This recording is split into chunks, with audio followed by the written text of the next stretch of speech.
லெபனானில் பதட்டம், 200க்கும் மேற்பட்ட சீனர்கள் வெளியேற்றம். யோசித யோன்ஸ்டன் உட்பட 1500 பேருக்கு துப்பாக்கிகள் மஹிந்த வழங்கியதாக வெளியான பரபரப்பு தகவல். இலங்கையில் திடீரென வேலையை விட்டு வெளியேறியுள்ள லட்சக்கணக்கானோர். அரச நிறுவனங்கள் தொடர்பில் அதிரடி முடிவு. கொழும்பில் கொடூர சம்பவம், இளம்பெண் ஒருவர் அடித்து கொலை. இலங்கை தொடர்பான முன்னைய தீர்மானத்தை காலநீடிப்பு செய்வதற்கான பிரேரணை எதிர்வரும் புதனன்று வாக்கெடுப்பின்றி நிறைவேற்றப்படும் சாத்தியம். அரசியல் வாக்குறுதிகளை நிறைவேற்றினால் பொருளாதார நெருக்கடி தீவிரமடையும். செஹான் சேமசிங்க.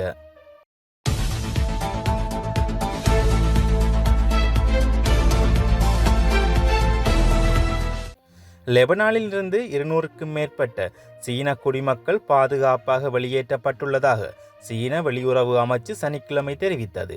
அவர்கள் 2 கட்டங்களாக வெளியேற்றப்பட்டுள்ளதுடன் அவர்களில் ஒருவர் தாய்வான் நாட்டை சேர்ந்தவர் என தெரிவிக்கப்பட்டுள்ளது.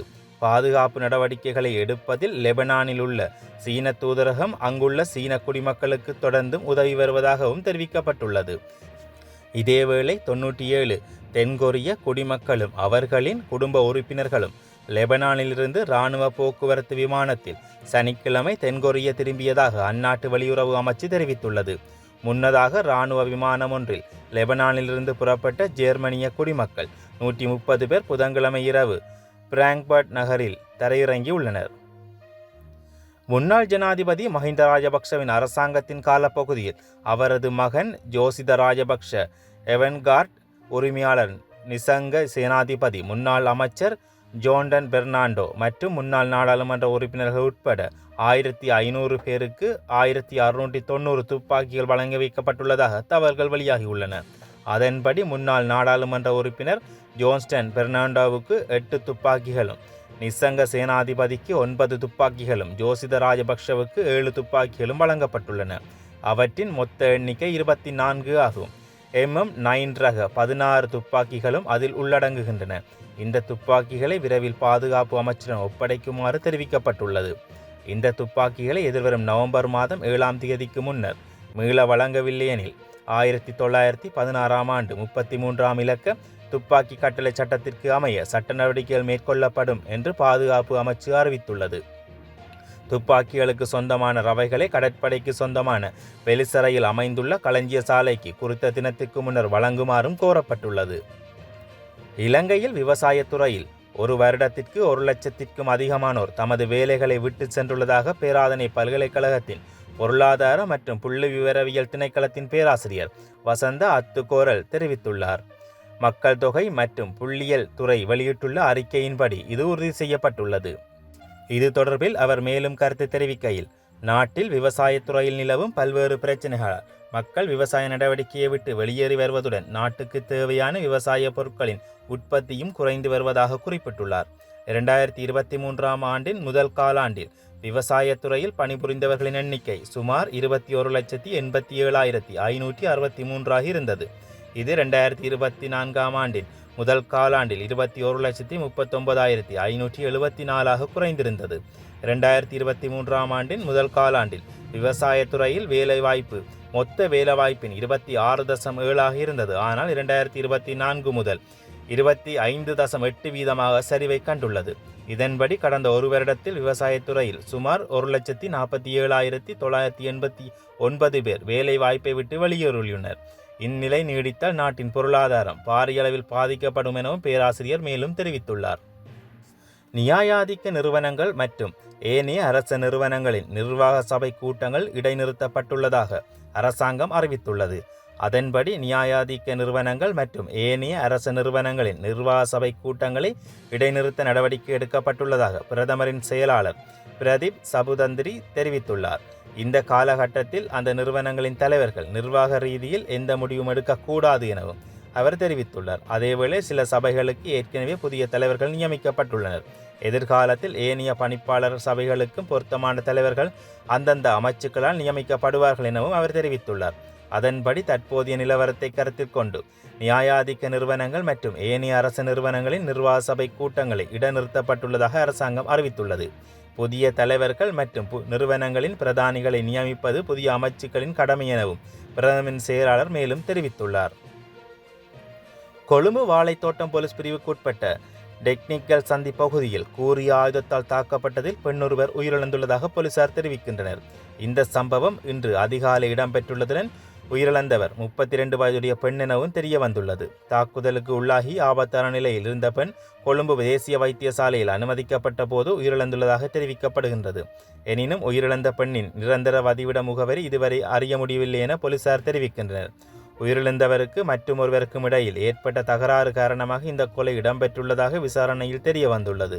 சம்பவத்தில் சந்தேக நபர் அடையாளம் காணப்பட்டுள்ளதுடன் அவரை கைது செய்வதற்கான மேலதிக விசாரணைகளை வாழைத்தோட்டம் போலீசார் மேற்கொண்டு வருகின்றனர்.